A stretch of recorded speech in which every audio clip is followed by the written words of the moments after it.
Pemirsa, kasus COVID-19 di Kota Tegal terus bertambah. Satgas Penanganan COVID-19 Kota mengungkap ada 3 klaster baru yang menyebabkan puluhan orang terpapar COVID-19.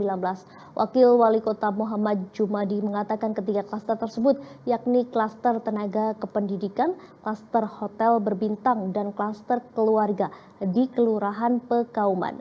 Untuk mengetahui adanya perkembangan kasus di Tegal, telah terhubung dengan kontributor Metro TV di Tegal, Bambang Mujiono. Apa kabar Pak Bambang? Baik, Yana. Selamat siang.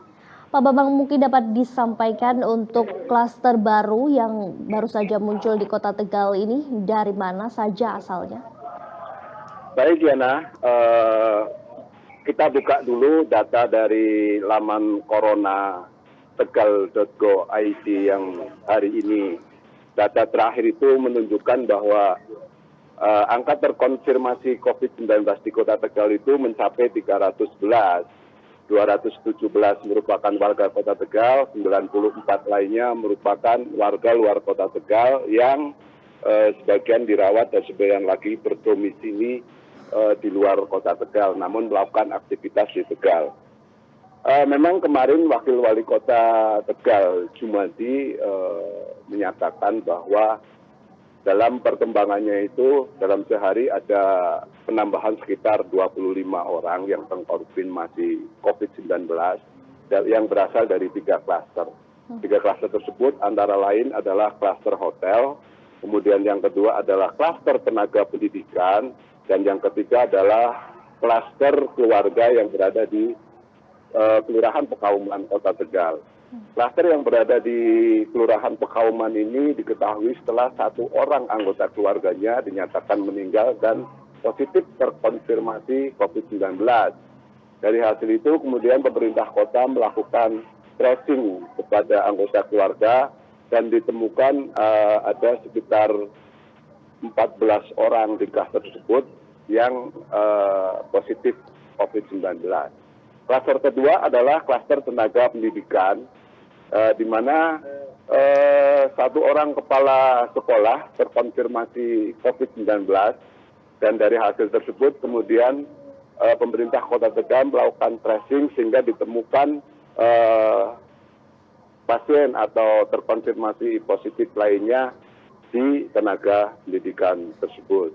Dan yang terakhir adalah klaster hotel, di mana ada 9 orang maksud saya yang positif terkonfirmasi COVID-19. 4 diantaranya adalah warga Kota Tegal, berstatus karyawan di hotel bersangkutan. Kemudian 5 lainnya adalah 4 tinggal di Kabupaten Tegal dan 1 di Kabupaten Brebes.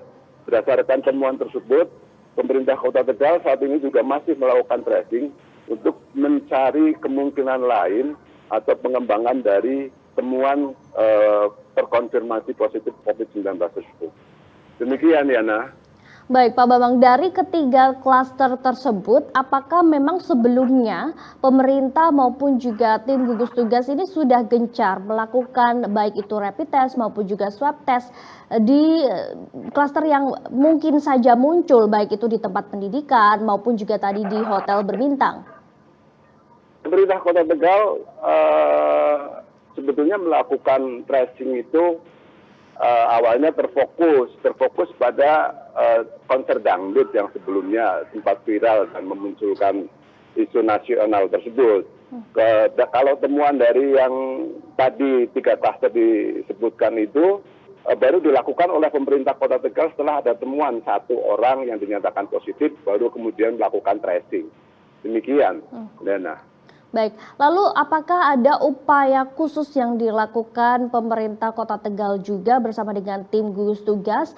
Lantaran memang klaster-klaster baru ini banyak muncul. Tidak hanya tadi tengah disibukkan dari klaster dangdut konser, kemudian malah muncul ada 3 klaster baru lagi. Tentu apa upaya khusus yang kemudian akan segera dilakukan?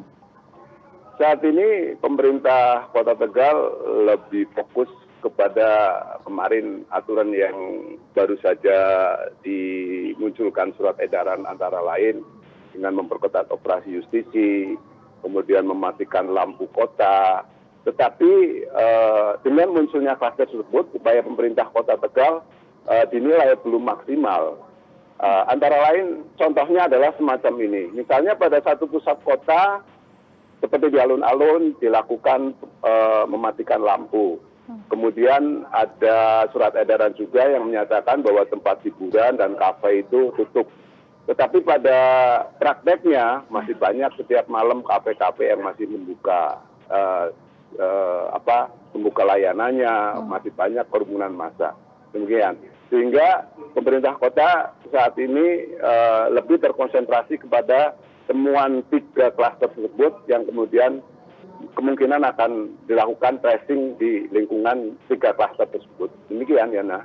Baik, terakhir Pak Bambang, apakah mungkin penerapan sanksi juga belum terlalu ketat di sana atau memang bagaimana kemudian warga sendiri menyikapi munculnya klaster-klaster baru di Kota Tegal ini? Justru semakin kendurkah atau juga ada partisipasi dari masyarakat untuk terus menekan angka penyebaran COVID-19 di Kota Tegal?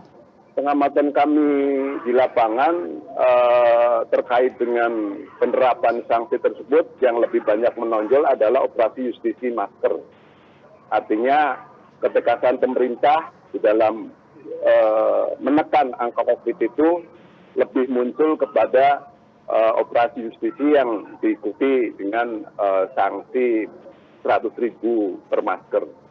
Tetapi pada kenyataannya warga sendiri sudah apatis terhadap upaya tersebut. Tidak ada hal-hal yang sifatnya tegas, misalnya larangan kafe atau hiburan malam yang diberlakukan secara umum sehingga tidak ada satu aktivitas pun kafe yang berjalan. Pada kenyataannya sejak peraturan itu diterbitkan bahwa hiburan malam, kafe dan sebagainya itu dilarang untuk beroperasi, pada kenyataannya masih beroperasi. Namun demikian, pemerintah kota menyatakan bahwa upaya untuk melakukan tracing dan menekan angka COVID itu masih dilakukan, antara lain dengan melakukan swab pada sejumlah titik, kemudian rapid test pada daerah-daerah yang dimungkinkan akan muncul klaster-klaster baru. Demikian, Yana. Baik, terima kasih Pak Bambang atas informasinya. Selamat bertugas kembali.